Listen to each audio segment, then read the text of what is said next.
സംഘർഷം ആരംഭിച്ച് 24-ാം ദിനം പശ്ചിമേഷ്യയിൽ താൽക്കാലിക ആശ്വാസം. 5 ദിവസത്തെ വെടിനിർത്തൽ പ്രഖ്യാപിച്ച American president Donald Trump. Iranian ഊർജ്ജ പ്ലാന്റുകൾക്കെതിരായ ആക്രമണം 5 ദിവസം നിർത്തിവയ്ക്കുന്നുവെന്നാണ് ട്രംപിന്റെ സമൂഹ മാധ്യമ പോസ്റ്റ്. അതേസമയം ട്രംപുമായി ഒരു ചർച്ചയും നടന്നിട്ടില്ലെന്ന് ഇറാന്റെ വിദേശകാര്യ മന്ത്രാലയം അറിയിച്ചു. ഇറാനുമായി കഴിഞ്ഞ 2 ദിവസം നടത്തിയ ചർച്ചകൾ ഫലപ്രദമെന്നും ഇതേ തുടർന്നാണ് വെടിനിർത്തൽ പ്രഖ്യാപിക്കുന്നതെന്നുമാണ് ഡൊണാൾഡ് ട്രംപിന്റെ വിശദീകരണം. ഇറാന്റെ ഊർജ്ജ പ്ലാന്റുകൾക്കെതിരായ ആക്രമണം 5 ദിവസം നിർത്തിവെക്കാനാണ് യുദ്ധമന്ത്രാലയത്തിന് ട്രംപ് നിർദ്ദേശം നൽകിയിരിക്കുന്നത്.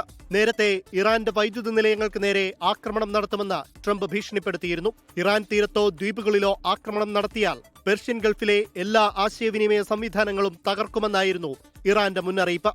ഇതിന് പിന്നാലെയാണ് ട്രംപിന്റെ വെടിനിർത്തൽ പ്രഖ്യാപനം. സംഘർഷത്തിൽ ഇറാനിൽ ഇതുവരെ 2000-ലധികം പേർക്കാണ് ജീവൻ നഷ്ടമായത്.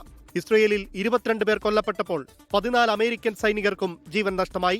അതേസമയം വെടിനിർത്തൽ പ്രഖ്യാപനം വന്നതിന് പിന്നാലെ ക്രൂഡ് ഓയിൽ വില ഇടിഞ്ഞു. ബ്രെന്റ് ക്രൂഡ് ഓയിൽ വില 10% കുറഞ്ഞത്.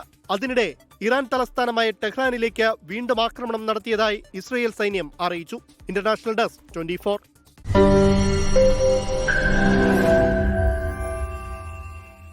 ലോകത്തെവിടെയായാലും ഏത് സമയത്തും 24 വാർത്തകളും ഓഗ്മെന്റഡ് റിയാലിറ്റി പാക്കേജുകളും എക്സ്പ്ലെയിനറുകളും വിശദമായി കാണാൻ ഞങ്ങളുടെ യൂട്യൂബ് ചാനൽ നിങ്ങൾക്ക് സബ്സ്ക്രൈബ് ചെയ്യാം.